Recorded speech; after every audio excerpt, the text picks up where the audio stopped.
You are scrolling through Instagram when you see your favorite artist promoting a new energy drink, showing off a trendy outfit, or taking a gadget out of its box.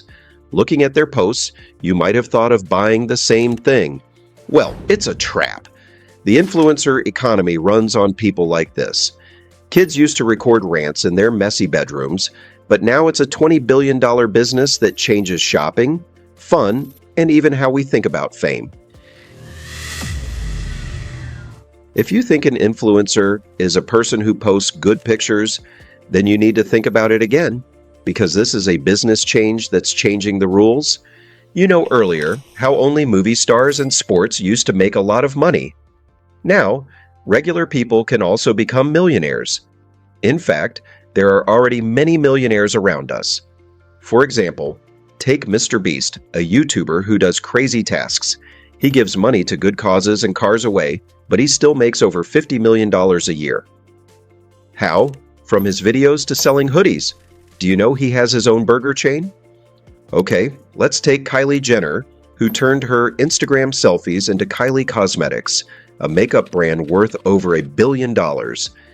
You wouldn't believe that even small creators like moms who share gluten-free recipes with 50,000 followers can make $10,000 for a single post promoting a local bakery or vitamin brand. It's not just luck. As soon as the digital wave gave birth to the term influencers, it became clear to businesses that influencers are more trustworthy than standard ads. You're more likely to buy something if your favorite YouTuber says they love it. You might say no to this right now, but deep down, you know you have done it somewhere. Teenagers who review skincare products on TikTok or gamers who stream on Twitch can make more in 1 month than most people make in a whole year. It's not just about getting famous, it's about making money off of your fame. If you think this is just a wave, it will pass, then you are not looking around you. This change isn't slowing down anytime soon. You become a part of this new economy every time you click buy after a creator tells you to. It shows that relationships and trust are more important than flashy ads.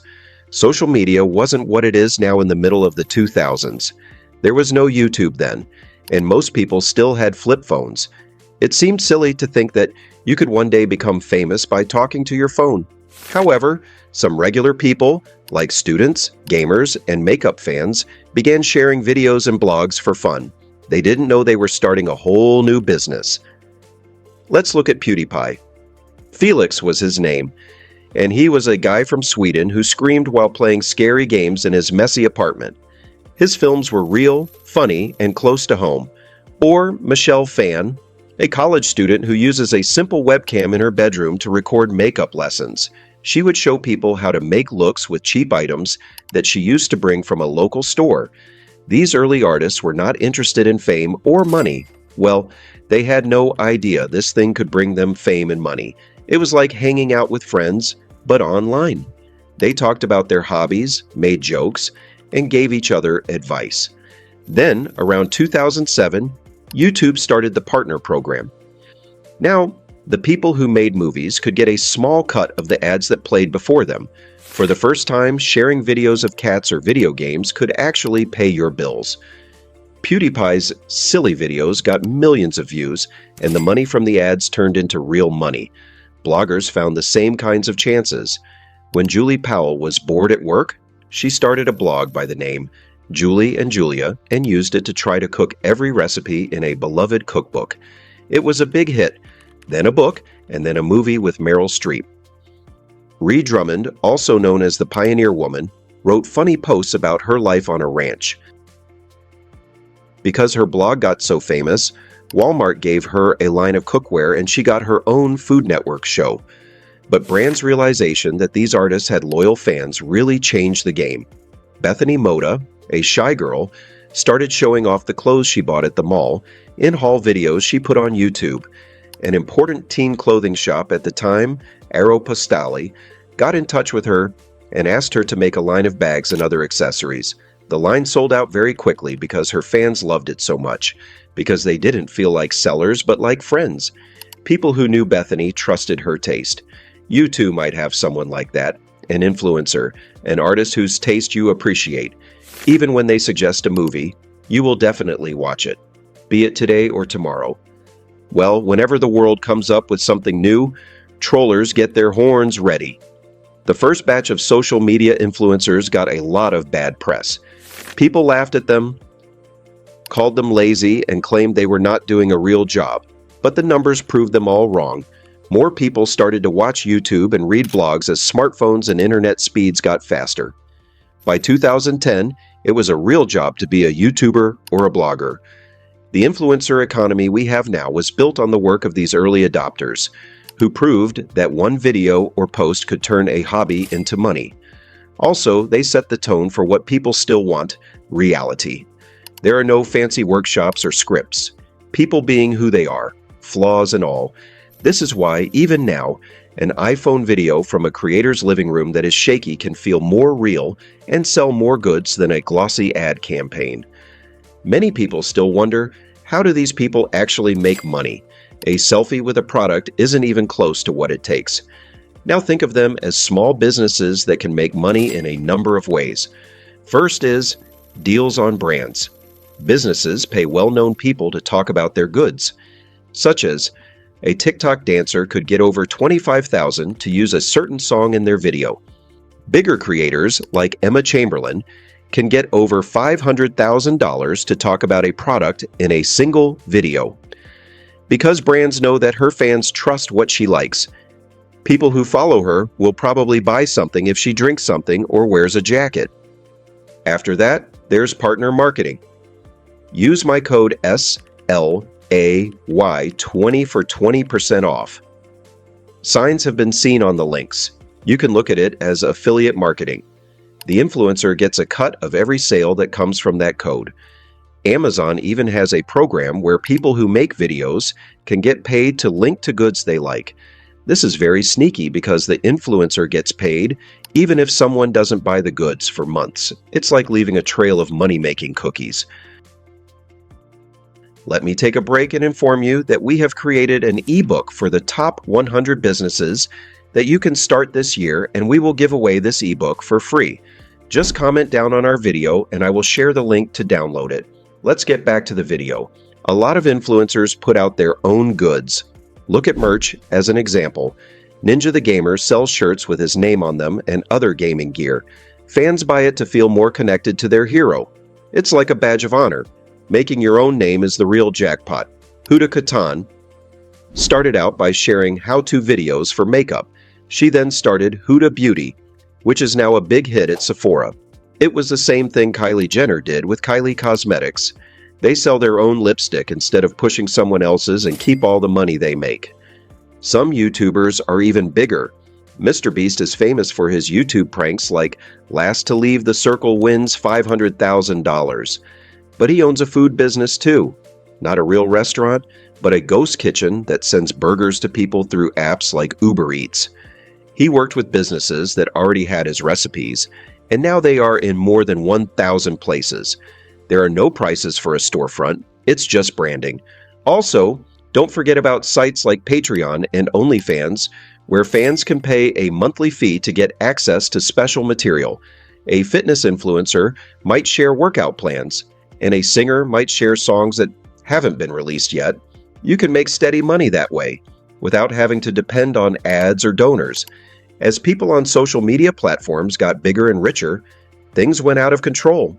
Seeing a movie where your favorite creator talks about a new skincare product in great detail, they say they absolutely love it, but they don't say that the company paid them $20,000 to say that. The most hurtful thing for the audience was when they came to know that people who were promoting these products were actually not using these products. That's where things get bad. It was clear that people were being scammed, so governments and platforms stepped in.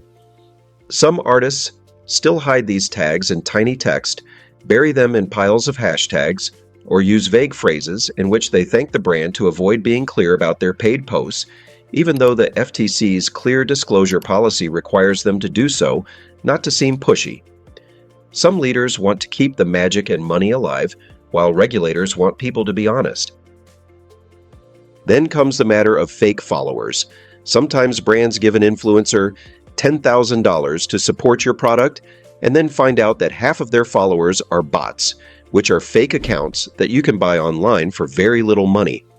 A study found that about 20% of mid-level influencers use fake fans to make it look like they have more followers than they really do.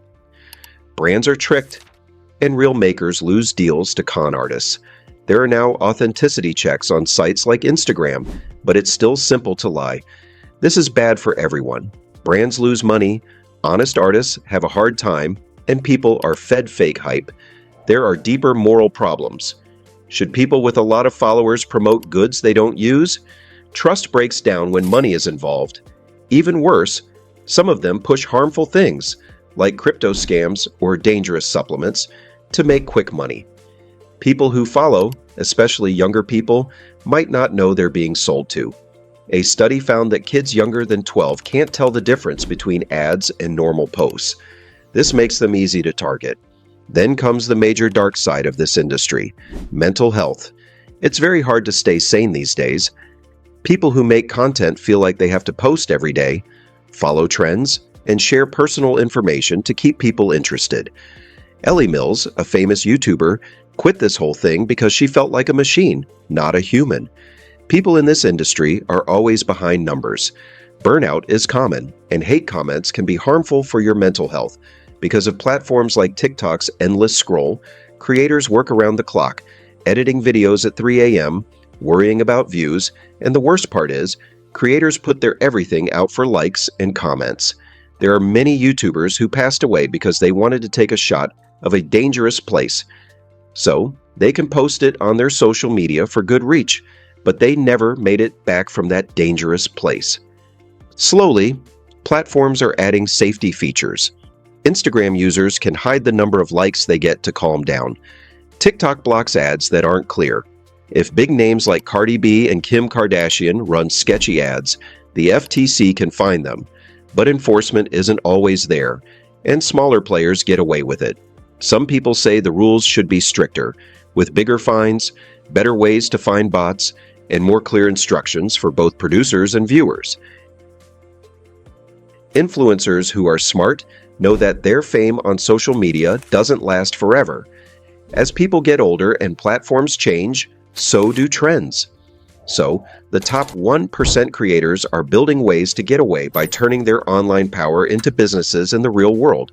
Like Douglas, most of the YouTube have started their own ventures and they are promoting them. Charli D'Amelio, who has over 150 million fans and is TikTok's biggest star, didn't just make dance videos. She put money into the social media app called Hood, which lets people admit to each other without giving their names. How can we forget Hollywood's open arms for creators? He's All That on Netflix is a reboot of a teen movie from the 1990s, and Addison Rae played the lead role. The Rainbow Bow Kid from YouTube now has her own Nickelodeon shows, a world tour that sold out, and a clothing line at Target. David Dobrik, the YouTuber known for making jokes, even made a reality show for Discovery Plus. Famous people used to look down on influencers, but now they're in movies together and getting awards together. All of this sounds flashy, but people with a lot of influence are investing. Like Nas Daily set up a venture capital fund to help new businesses that are working to solve world problems, like lack of clean water or education. He's not just making movies about issues, he's also giving money to fix them.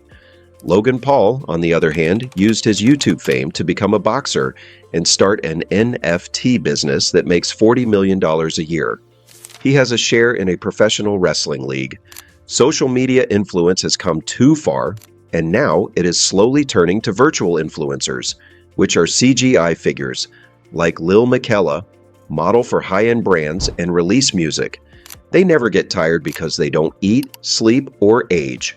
Some artists are going into the metaverse to sell digital goods or virtual homes. It's like paying $10,000 for your favorite Twitch streamer's pixelated picture. It sounds unbelievable, but it's real. Just a minute, are you enjoying this video so far? You can appreciate our efforts by liking this video to appreciate our efforts. Your one like can keep us motivated to bring more such videos. Moving back to the topic, the main thing is, It's not just a trendy idea. The influencer economy is a new way to do business based on trust and relationship. 10 years ago, no one would have thought that a teen who filmed makeup tutorials in her closet would become a billionaire, or that a guy who yelled at video games would become the owner of a burger chain. But here we are. There are now different rules for fame, work, and success. Anyone with a phone, some imagination, and a following can make money from being themselves.